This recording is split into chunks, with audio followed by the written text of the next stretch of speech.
Let's get started. We're going to, first let me give a quick nutshell. So again, Thomas Lopez-Pierre.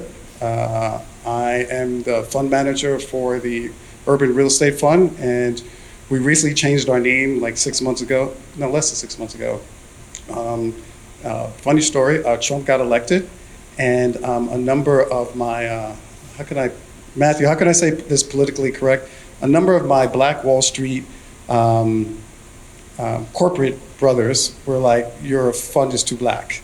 You need to change the name. Because they have to submit it to regulatory for approval anytime they invest. Like doctors, like we have a doctor here, she doesn't have to ask anybody permission to make her investments, but the finance guys need permission, and it just begs too much questions. So they said, why don't you just do what Goldman Sachs does? They have an urban fund, like use the word urban.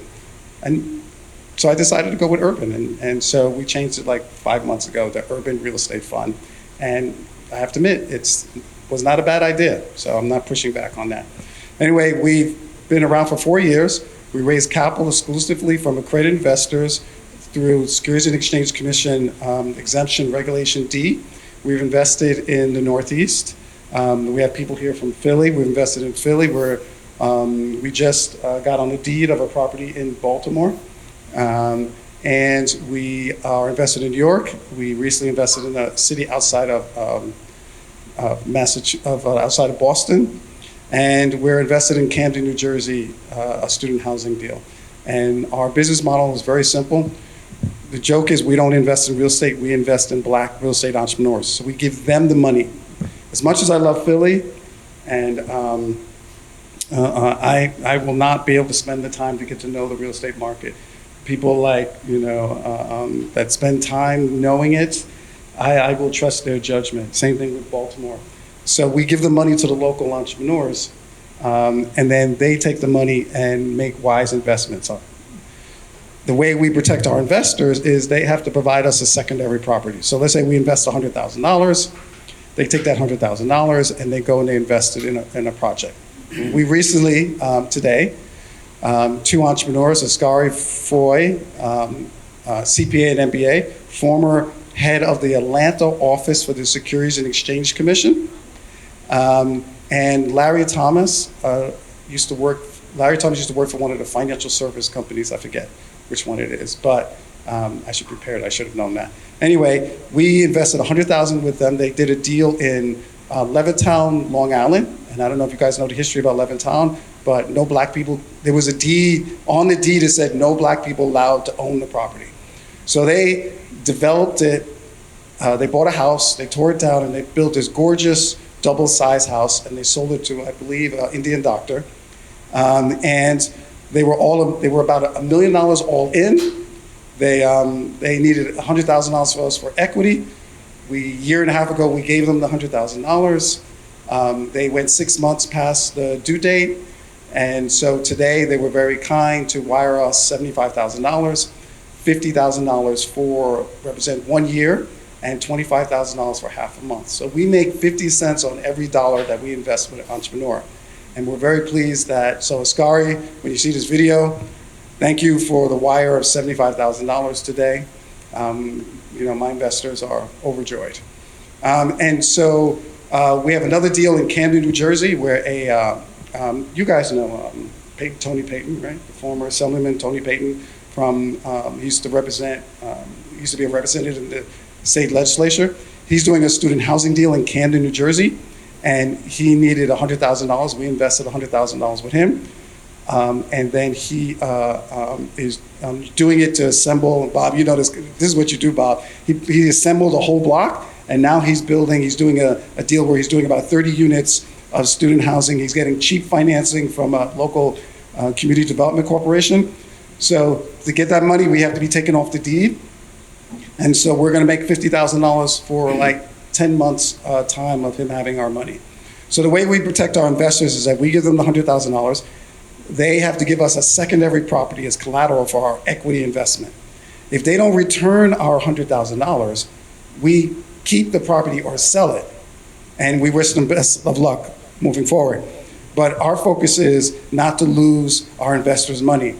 Now, how can I say this politically correct? Okay, there isn't a long history within the Black community of doing business the way venture capitalists do business, which is you invest in 10 deals, 5 lose money, 3 do okay, and 2 are home runs. So if I went to my investors and said, yeah, the first 5 properties, they got, they were foreclosed, but don't worry, we have 5 more, I would get lynched. I mean, literally, Black folks would be lynching me. And so we have to win every deal. And so that's why we require our investors to give us a 50% ownership in a property that has more than $250,000 in equity in it. And so since we've been doing this, we've only had to take 1 property. We took it, it was a property in the Bronx, and we had to assume ownership of it. It was, we had to renovate it, and then we recently disposed of it at a very nice profit to our investors. They used it to pay off debts for the fund. So we're very happy about that deal.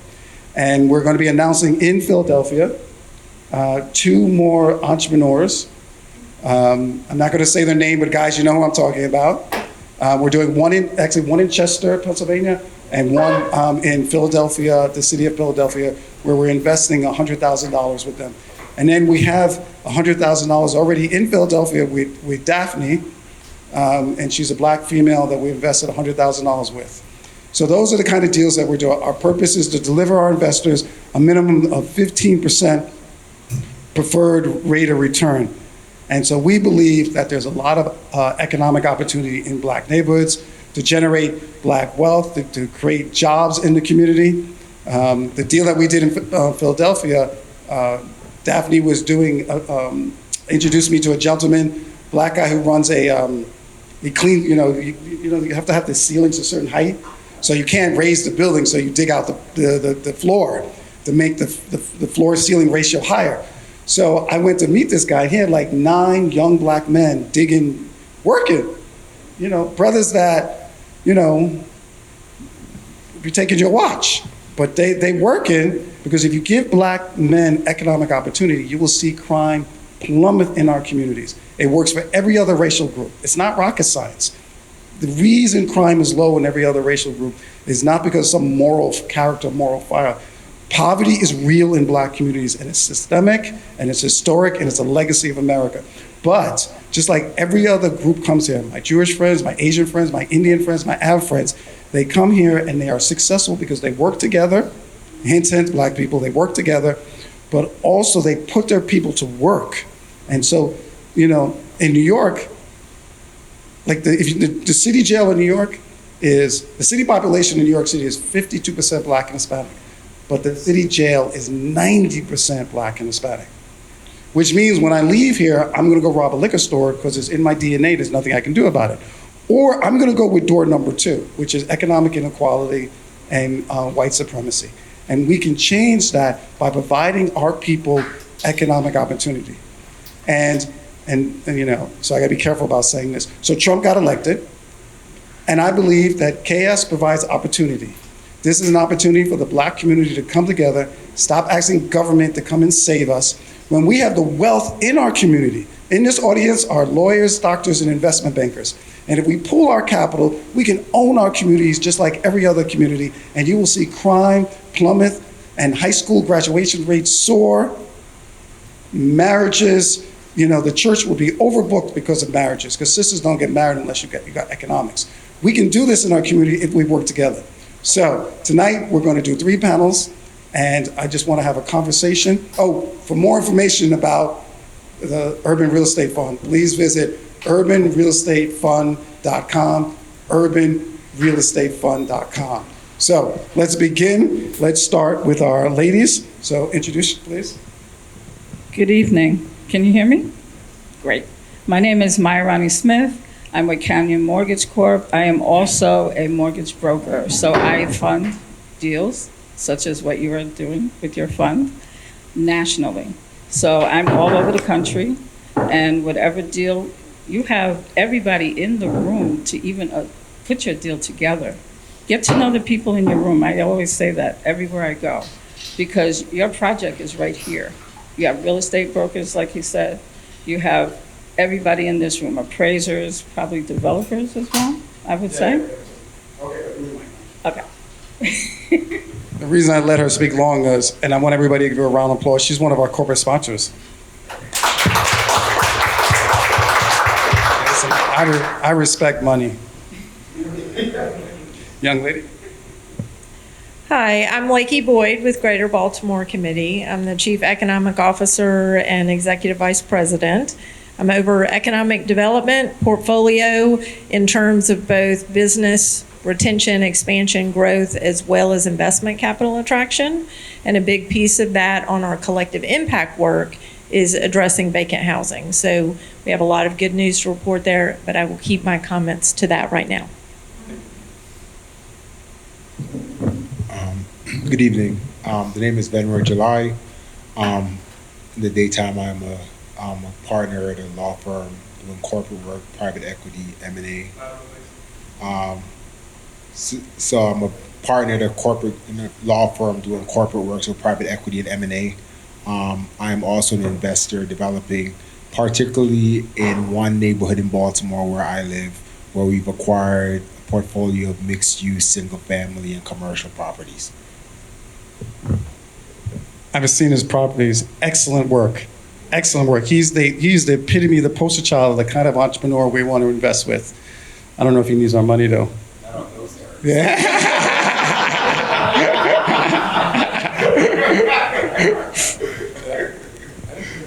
Hi there. I'm Jeff Hornstein. I run an organization in Philadelphia called the Economy League of Greater Philadelphia. It's a think and do tank. It's been around for 115 years. We've become one of the leading organizations in promoting equitable and inclusive growth in the city of Philadelphia. I think the reason I'm here, in part, is because I know a little bit about real estate, but also we are running a social innovation competition right now in Philadelphia based on research that I helped to do, which showed a $57 billion gap between property values in non-white neighborhoods and white neighborhoods in Philadelphia, based on a 72-year run of property data. In other words, if properties in black neighborhoods and brown neighborhoods had grown as fast as property that I bought in 2005 and sold for 2x, we'd have $57 billion more wealth in black and brown communities in Philadelphia. We have 100 neighborhoods, 30 of them are growing, 70 of them are stagnant. So the problem we're trying to solve with our social equity competition right now is revaluing properties in historically disinvested neighborhoods. I have 14 teams competing for a $50,000 grand prize with some ideas for, I'm not quite as controversial as Thomas, but I'm a proponent of gentrification. We need more of it in Philadelphia, not less. We have too many neighborhoods where value has fallen rather than risen. And that's a humongous problem and sort of the core of the racial wealth gap in Philadelphia, at least. All right. So this is the new improved Thomas Lopez-Pierre. 2 point. I know, right? I know. This brother knows. Like, so this is the new improved Thomas Lopez-Pierre, but Jeff be not wrong. This is the new corporate Thomas Lopez-Pierre, where I'm serving the interests of my investors to give them excellent returns. Okay, so let's talk about Philly and Baltimore. Those are two cities that I love. I think, Matthew, can I have my phone back, please, so I can keep track of time? Those are two cities that I've loved. I've spent a lot of time there, and I think they're great investment opportunities. So why don't we start with Baltimore? Why should we invest in Baltimore? And I have to, how can I say this? I keep practicing to be a better, I have to admit, I am jealous of Maryland and Baltimore. You guys have a great mayor and a great governor. And I'm just going to leave that there. I would say those two together also are what is helping make the moment that we're in Baltimore. The leadership on the public sector side has come together and coalesced at the same time that the private sector is getting a lot more activated. The two pieces I think to pitch on why Baltimore and why right now is that we are experiencing economic growth that is happening counter to where our economic base has been positioned previously. So we are traditionally eds, meds, and feds, right, in terms of our economic base. So from an economic, plain spoken, we have a lot of healthcare. We have a lot of higher education institutions, 30 in our region. We have some of the premier R&D institutions, including Morgan State University, HBCU, who has the highest patent ratio to commercialization of any HBCU in the nation, on its way to becoming an R1 institution. We also have Johns Hopkins. And then we have a lot of federal government employment, both in the military installations that are in the region, like Cyber Command and DevCom Command, but we also have a lot of aerospace and defense. And then NIH, FDA, Social Security, a lot of those pieces. There's a lot of things happening in that world right now. The good news is that we have had growth in the private sector on life sciences, biotech. We won a federal tech hub designation a year and a half ago that has incented growth around the intersection of biotech and AI. We have increases in advanced manufacturing as well as creativity and culture. That's on the economic base side that has to happen. And a lot of that is due to, in our organization, we had a new leader recruited in 2 years ago that has really repositioned this organization. We have 400 private sector members.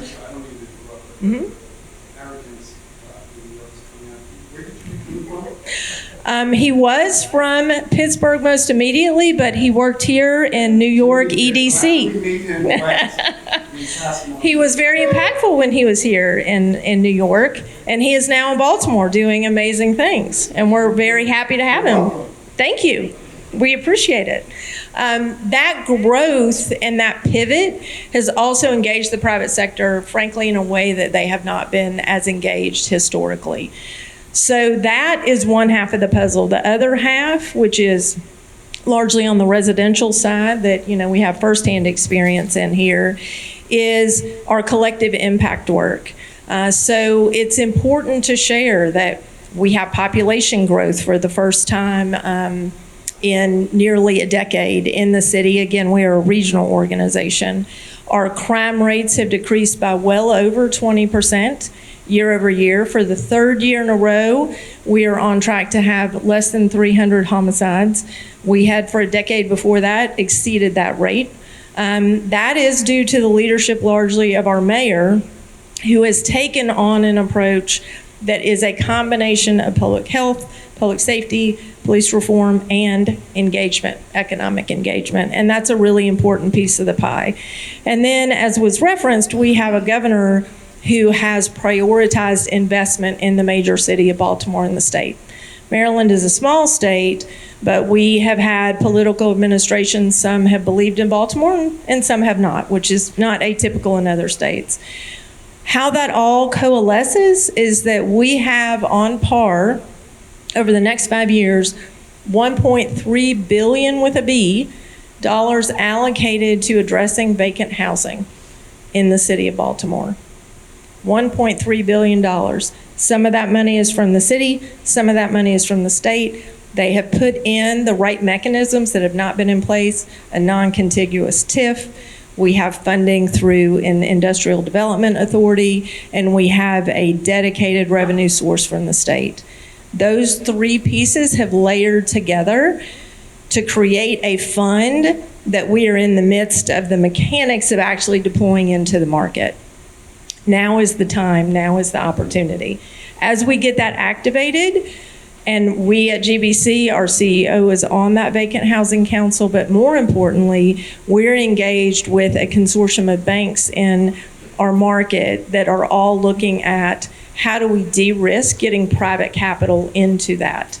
So it's a whole block, whole neighborhood, who obviously can talk about this, in more detail, but that's the macro view of where the economic opportunity is and why there is a moment happening with our mayor, our governor, and our private sector. And the right public sector mechanisms have been put in place to activate private capital and make it a really solid investment. Wait, before you speak, so she hit perfectly out of the park. She gave the macro. Now we're going to the micro And literally, this brother, my fund would not need to exist. Would not need to exist. Just like, you know, there are so many black organizations that do the work, they would not need to exist if we had more black men like this man here, who is a corporate lawyer, took his capital, invested in communities, and built significant real estate holdings. I can't wait till my fund is put out of business because we have more black people in our nation that are like Venroy. Yeah, I'll take that. So I would like to double click on the points about the macro and everything that's going on. Baltimore has taken on a very aggressive attempt to like address the vacancy issues, which I think is instrumental in the path that we're going to see.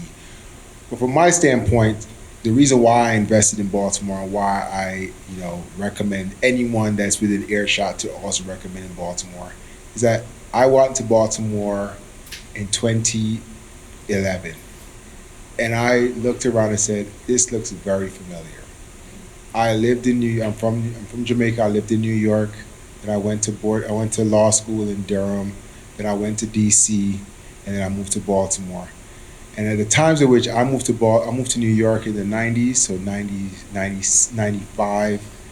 Anyone that was in New York knows that during that time, I remember what Harlem was and what Brooklyn was that time. Then I moved to Durham. And I moved to Durham in 2000 to 2007. And anybody who's from North Carolina knows what Durham was. I remember leaving the club and having to duck because there were gunshots being fired where we were in Durham. And then I moved to DC in 2007. And I remember I used to box professionally. And I remember taking the Green Line to Columbia Heights and having to watch my back as I walked to the boxing gym. And now anybody who's in DC knows what Columbia Heights is, and we've seen what happened on 8th Street and some of these other places that used to be super violent and everybody was afraid, and now we see where they are. So I got to Baltimore in 2011. I moved there officially in 2015, and I said, this feels very familiar. You start looking at, the first thing that caught my attention was the price points. Having come from New York, where I had seen price points move from hundreds of thousands, now millions in Harlem, right? I was in Baltimore. When I first started buying, I didn't buy anything over $85,000. That was the max I paid for a property. And we were talking about properties that were in walking distance of the University of Maryland Biopark.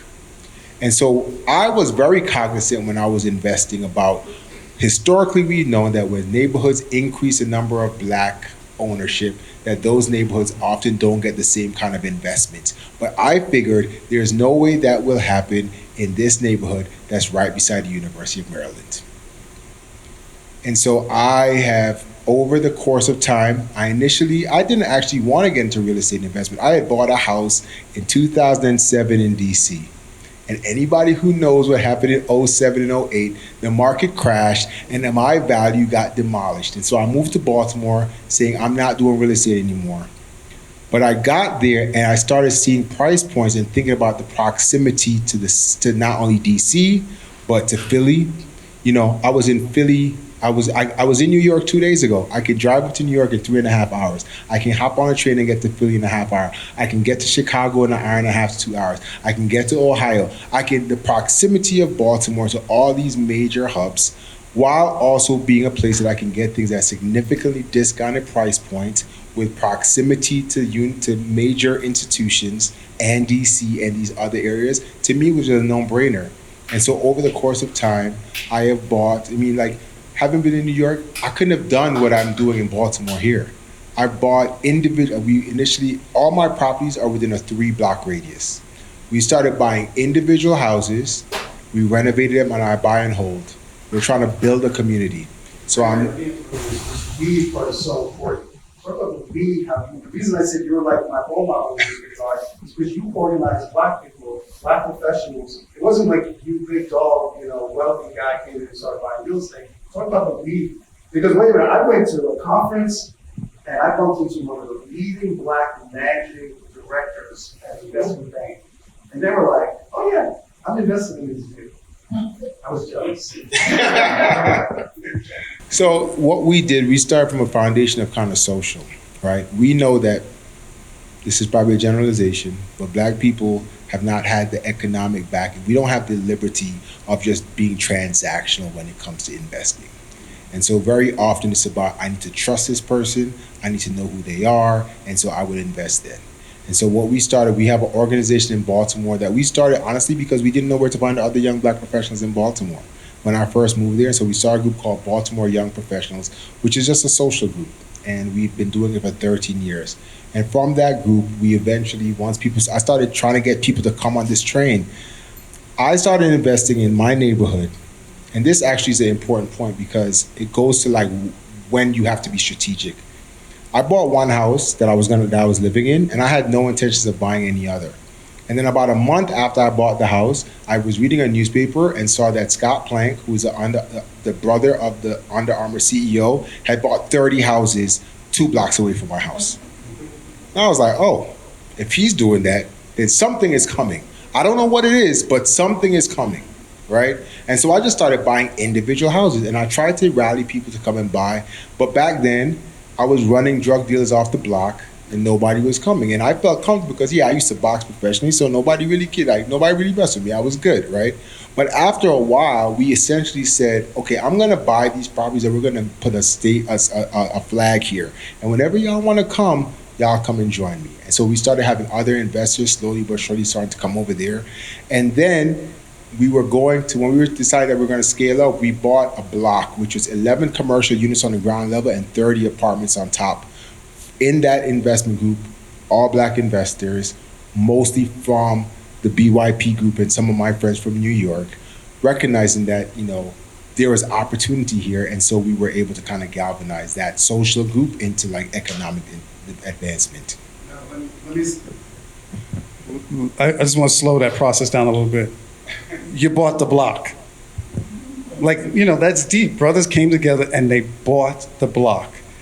His business model is basically the fund's business model. Now, you said something else that's really interesting, and someone asked me, Thomas, what's your elevator pitch? It was funny, I was in an elevator, I think it was at Deutsche Bank, and I was taking the elevator down, and I was pitching this guy. He said, what's your elevator pitch? Got to do this before we get to the first floor. And I told him, I said, I'm not as smart as Bob Knackel when it comes to real estate, and I'm not a corporate lawyer. And I said, my claim to fame is that I have integrity. And one of the reasons why black people don't invest with, and maybe I'm stretching, but one of the reasons why we don't invest with each other is because we don't trust each other. And so the way I manage my fund is with transparency, with honesty, and with integrity. And so the people that have invested with me over time and the people that came in early, that's my claim to fame. That I want, in the same way, and I know you're way too young to remember this, but actually none of the women in this room are young enough. But there was a commercial called E.F. Hutton, and when your mother told you about it? Oh, you were in the mailroom when you were like a teenager? Anyways, there was this company that when Ian Huffman speaks, everybody listens. Well, I want my family's business to be able, I want them to bring me their sons and their daughters and say, the Lopez-Pierre family is managing their wealth for them. And I want it to be like 4 or 5 generations, where they're pointing to I'm dead and my face is on the wall, and they're like, my father started this, and this is generational. And it's because of integrity. So that's why the way we manage our fund is integrity. And you hit it right out of the park when you said people came together, they got social, and they got to know each other. And that's critical. I've seen white people just meet, like to deal and invest with each other. And brothers be like, who's your church pastor? We're like, what fraternity? Were you Jack and Jill? Like, oh my God. It's just, I was born addicted to heroin. Both my parents were drug addicts. I grew up in foster homes and group homes. I've been an entrepreneur since I was 25 years old. The last job I had was working at the New York Stock Exchange in an administrative position. I didn't come with these credentials. But what I had was that I had built equity of trust. And that's why someone in this room whose name I'm not going to mention invested $100,000 with me early on to bail out our first project. And I'm not going to mention because he told me not to do it. Is he still here? Is he here? Yeah, he's here. Is he? Yeah. And so I'm not going to mention his name because he pleaded for me not to do that. Anyway, so we see how great Baltimore is, right? So Philly, man, what Philly about? And this is New York starting trouble, you see it? I was born in New York. Much rather live in Philly. And Brooklyn, real New York, not Long Island or anything like that. Hey, what's with Brooklyn? What's with Brooklyn? So incidentally, Philadelphia has the same number of people as both Manhattan and the Bronx. And we've been growing for 25 years straight. So the reason why Philly is such a great value proposition is that it's an incredibly steady growth city. We've had 25 or 30 years of amazing civic leadership. We've had great mayors since 1987, 83, when Wilson Goode became the first black mayor of the city. Think about Wilson Goode, right? You're the first black mayor of Philadelphia. The white power structure has just handed you the keys to the car. Said, here's the keys to the car. There's no gas left in it. And in fact, we've taken all the gas stations and moved them to the suburbs. Those were the cards Wilson Goode was dealt, right? A guy named Frank Rizzo, colossal racist, left the city in an incredibly awful shape, left us an incredibly underfunded pension fund. And Wilson Goode doesn't get enough credit for this, so I'm going to give it to him because Ed Rendell gets all the credit. Wilson Goode renegotiated the pension funds for all of our municipal employee unions. And those pension funds that he renegotiated, the so-called 1987 pension funds, are over 80% funded now. Right? You're not going to find another municipal pension fund that's as well funded as the Philadelphia, those plans. Now, the Rizzo plans were 45% funded, and they're much bigger, but due to some smart moves in the Nutter administration months later, our pension fund is about to be 100% funded. And that's going to free up $400 million a year in a $6 billion budget that we can now invest. That's one of the top line things. So we are a very fiscally well-run city, no matter what Donald Trump or his morons are going to say about Philadelphia. Philadelphia's... If I said that, all these black Well, that's why I exist. That's why I exist. So Philadelphia and Chicago are very similar places, right? They have bad reputations, but they're amazing places to live, right? I bought a house in the fastest growing neighborhood in America. Right? My neighborhood is called Northern Liberties. When I moved to Philadelphia for grad school in 1990, my neighborhood had 1,500 people in it. It was basically, in 1790, it was the third largest city in America, my neighborhood. It lost a ton of people down to 1,500. Now it has 12,000 people. We have 6,000 apartments coming online in the next 6 months. I was toured a huge building last night, and these apartments are renting for $2,000 to $5,000 a month. That's what the Philly real estate market is like now. It's crazy. I bought a $400,000 house a couple years ago. I could sell it for $6 now. That is my retirement plan, is to hold this house and use it as a piggy bank and die with $1 in home equity and $1 million in credit card debt. I have no kids. That's the key.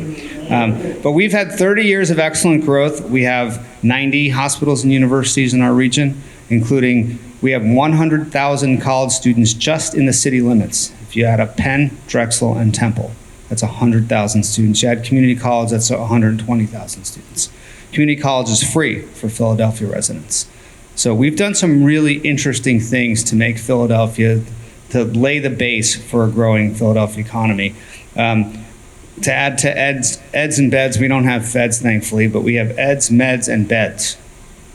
We have a booming tourism economy. We have over 1 million visitors a year. The Liberty Bell is not going anywhere. 2026, we're celebrating the 250th anniversary of that very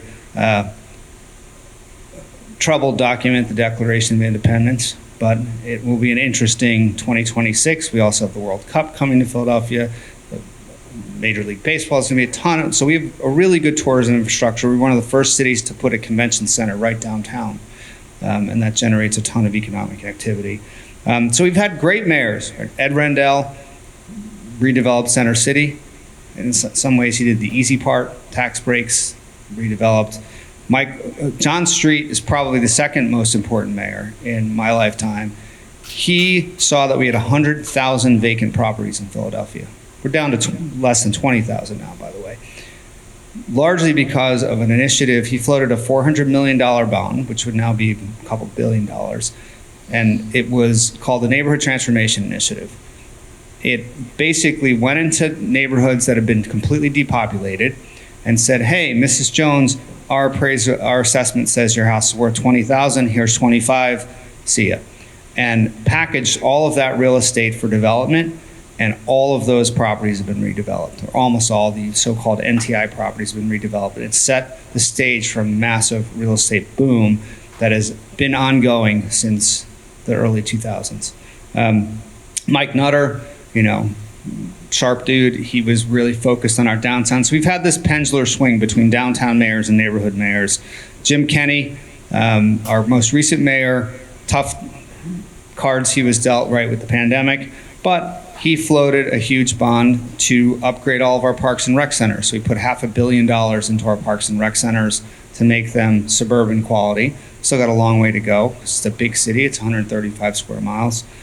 So we still have a lot of big pockets of poverty, but we're investing heavily in neighborhood infrastructure, in schools. We have a community schools program, and we've paid off. Philly almost would have functionally went bankrupt in 1991, but the only good thing Harrisburg has ever done for us was float a $400 million bond that we just paid off to amortize our municipal debt over a 30-year period. So Philly is in really good shape. We have I think a AA bond rating now. And our current mayor, Sherelle Parker, is probably the best mayor we've ever had so far.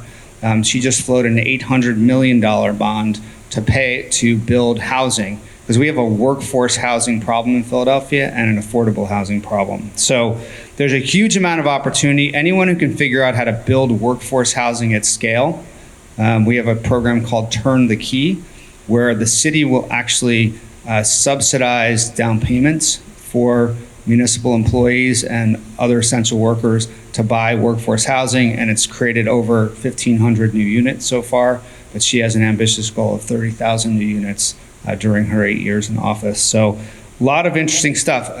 Just to say this, we're trying purposely not to be DC or New York, right? Your poverty rates are lower than ours. Ours has fallen 6 points. Mostly because we've risen people out of poverty, not because we've gentrified people out.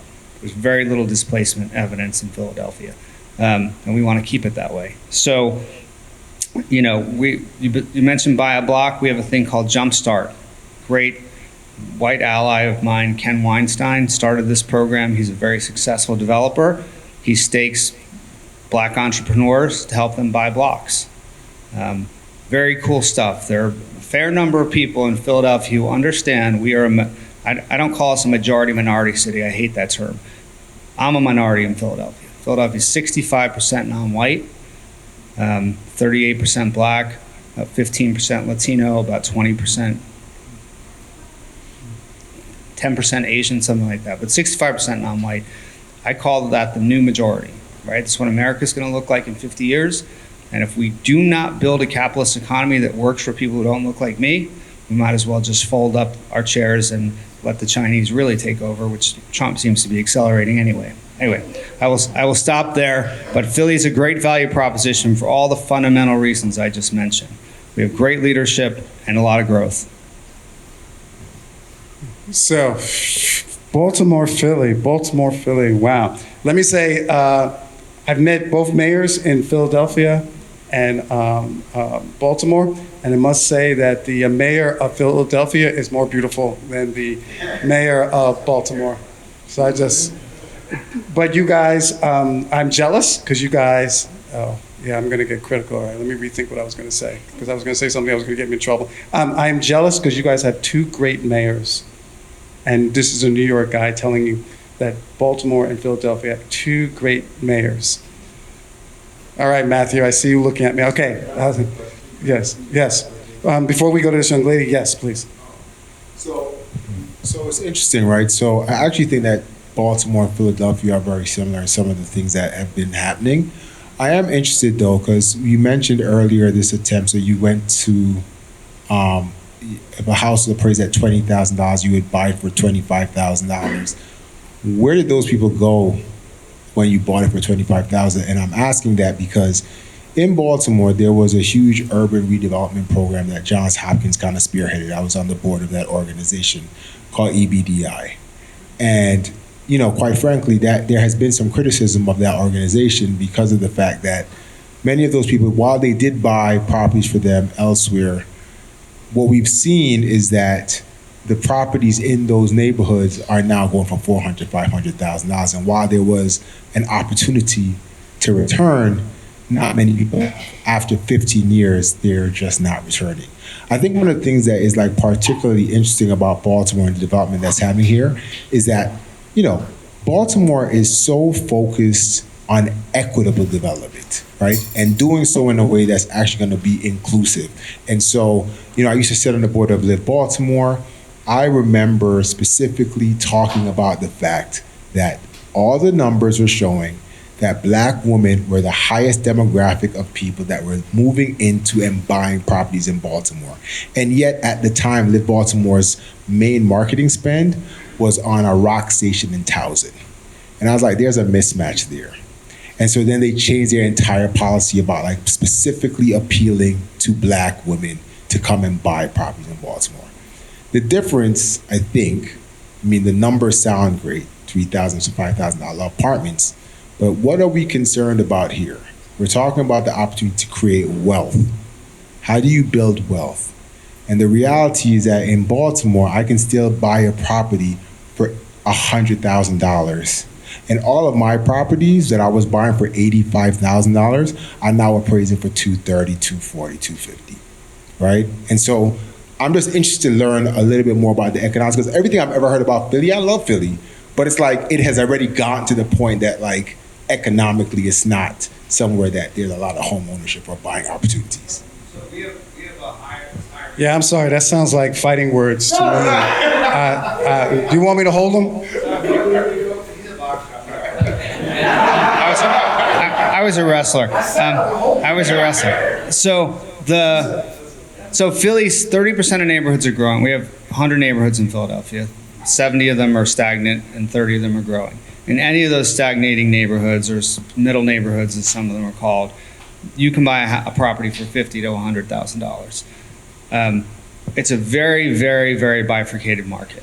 And the crazy thing is Philadelphia has a mass transit system. It's not New York, but we've got subways and trolley cars and all that stuff, right? And if you're along the Market Frankfurt line, which is the blue line, the properties, every neighborhood along the Market Frankfurt line, with a few exceptions, is pretty stable and or gentrified.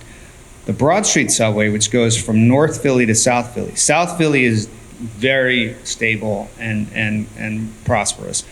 Once you get 3 or 4 subway stops north of City Hall, the world changes completely. And it's hard to explain other than by structural racism why that is, right? And these are neighborhoods that had magnificent homes. My grandfather, emigrated from Russia in 1917 to Philadelphia, and he ended up in Brooklyn, which my family comes out of Brooklyn, but he lived in Philly, and those houses were magnificent, humongous 3,000 square foot brownstones, as you would call them in Brooklyn. Same kind of house. Those houses have all been subdivided into little units, a lot of Section 8. That part of town is where all the investment needs to be focused right now. North Philly is really the epicenter of growth potential, and anyone who wants to invest in Philly, they need to come see the housing stock in North Philadelphia. The NTI stuff that I mentioned earlier, these were neighborhoods, these were blocks where a neighborhood transformation initiative, the thing that John Street did that was so successful, laid the foundation for development. NTI was really about going onto a block where there might be 3 out of 50, because a typical Philly block has 50 homes on it, right? There'd be 3 houses standing and 45 vacant houses. So they were basically buying people out whose houses were essentially worth nothing and giving them something. So then they went and invested those houses in somewhere else. In theory, most of them ended up moving to the inner ring suburbs like Delaware County, Yeadon, Collingdale. There's a big migration, particularly of Afro-Caribbeans, to that part of the region. But the rest of the block was just demolished because those houses could not be salvaged. And then they were repackaged as vacant lots for developers. That was the NTI theory. So it wasn't so much that someone lost their home and then someone flipped it. It was that house was bought and then demolished because it really wasn't worth putting any money into. And those properties all got leveled and the lots got greened and cleaned and sold to developers. Very good. So real estate, how are we going to finance this? Do tell. I can speak to what John is talking about. I'm dealing with a developer I'm not at liberty to disclose, but he has knocked down quite a few buildings, and he's redeveloped, and he's building 3-family homes. He's dealing with workforce development as well, and it's for low to moderate income people, and I'm able to finance it. So for most people, First, for the camera, I know people are going to be able to find you on the comments, because we're going to put the bio of people's LinkedIn. Mhm. Just tell people where they can find you. 201-927-1008. You can call me directly. Say, repeat your name. My name is Mayarani Smith. I give out my number because I will answer the call. With our business. Yes. So I'm able, as a minority lender, to lend to minority builders, developers, anybody that's in the business. Because even in New York, people have not been able to get financing. So they've come to me, and I've been able to get everybody into a project. All right, we got 3 more minutes, and then we're going to the next panel. Closing thoughts, young lady. Sure. I do want to revisit some earlier comments and kind of attempt to tag on to the points from Philly, because we are doing it better in Baltimore, I can tell you that. But some of it is lessons learned. You just let, no, I'm not. I am originally from the south side of Atlanta, so yeah, that means nothing in this room. I'm aware of that. But I do want to say lessons learned from cities like Philly, obviously, of what we have baked into that $1.3 billion I mentioned earlier, is that a lot of that public money has requirements around what we're calling positive housing outcomes. So a lot of that is home ownership, a lot of that is wealth creation, economic opportunity, and ultimately economic mobility. We have a combination of vacant lots and vacant housing units. We have kind of different structures that facilitate both of those. But the idea is really very much like the model that started, but in many ways mirrors what this scale of investment. It is taking what had started happening around the city that was successful and actually putting those public dollars to catalyze more private dollars, to do it from a community engagement standpoint and to do it at scale. Because other cities have struggled with this. I think every city in America, the question is, what are the right mechanisms? And I think Baltimore's just having a moment of figuring out how to do it in the right way at the right time. I want to stress the affordability. That is a piece that we are seeing more and more. From a location advantage, from economic asset advantage, from an industry perspective, we are well situated, we are easy to get to. We are actually still on the waterfront and activated, and the ability to have a quality of life that is urban but still very livable, I think is something that, both of us as, talent and migration to Baltimore can attest. It is really incomparable in many ways.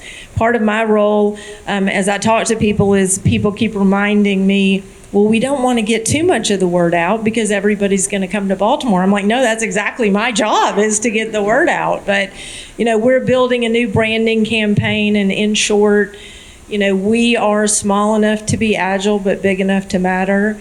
We have reinvented ourselves many times, which makes us fearless and resilient, and we're hopeful.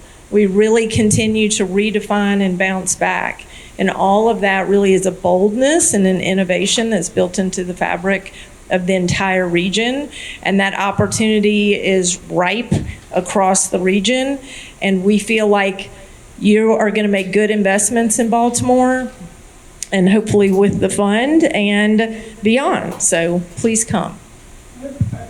Wait, hold on a second. Before we go, could you speak to the camera and tell them about the investment committee event that you're having, conference that you're having? Yes, so actually on May 15th, so in just a couple of weeks, we're having our Baltimore Region Investment Summit. It's a half-day event. It is in association with Select USA, which is part of our federal tech hub designation. And we're going to be talking about the general investment from the Baltimore Ravens, T. Rowe Price, Under Armour, David Rubenstein is a speaker, and then we're going to be profiling a lot of very innovative companies in the space of supply chain, defense, and biotech and AI. It is a great way to get a read of what's happening in the Baltimore region and the momentum that we're building. And absolutely, that access is on the website at Greater Baltimore Committee to apply to attend. We're really looking for businesses to engage and any investors that might be interested in the region to learn more about opportunity. And recently I was at a conference in Philadelphia with the great mayor of Philadelphia. She was speaking about all the wonderful things happening there. The Securities and Exchange, they had a conference, I think it was at the Hyatt Hotel. It was a 2-day conference. It was a 2-day conference, 2 days. And it was very successful. You guys have 2 dynamic mayors, and I have to tell you, as an entrepreneur with that kind of leadership, it drives capital to want to come into these cities. So I tell people, take Baltimore and Philly seriously. They are, and I mean this with love, they are Harlem 40 years ago. And if another person tells me that I wish I could have got one of those Harlem brownstones for $50,000 when now they're worth $5 million.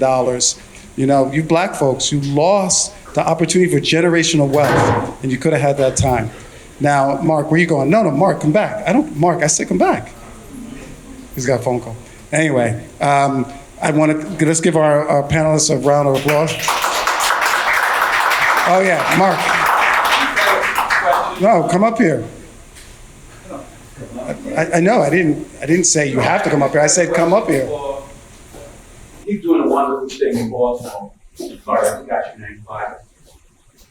I've been told that some folks who have invested in Baltimore years ago, that the reason why it never really materialized is because you didn't attract employers. So you build a home, you renovate it, but you can't charge the going rate because you don't have the employment there to sustain the higher cost. So what are we doing to bring new employees into the club? So I will speak from my strategy. I'll just speak about my strategy, and then obviously you could talk macroeconomically. The reality is that like Baltimore needs to have a much more regional approach. The fact right now I started in Baltimore, but I work in DC, and every day I hop on the MARC and I take the train down to DC, and then I come back. And to me, the biggest seller that Baltimore has is ability to tell people, you can live in Baltimore, be there in 45 minutes, pay a half to a third of what you otherwise would be paying in DC, live here and have this better quality of life in terms of our social scene, our arts, our cultural scene is spectacular. And quite frankly, it's the same thing here in New York as someone that lives in Jersey. To me, it's a parallel. New Jersey is the sixth borough of New York. Right? We know so many people who live in Jersey, or even someone who lives in Long Island, right? And to the extent that you can commute from DC to Baltimore. And again, look, Johns Hopkins, University of Maryland, you think about the number of universities that are actually in Baltimore. They're focused on tech, they're focused on AI. That is coming. Yeah.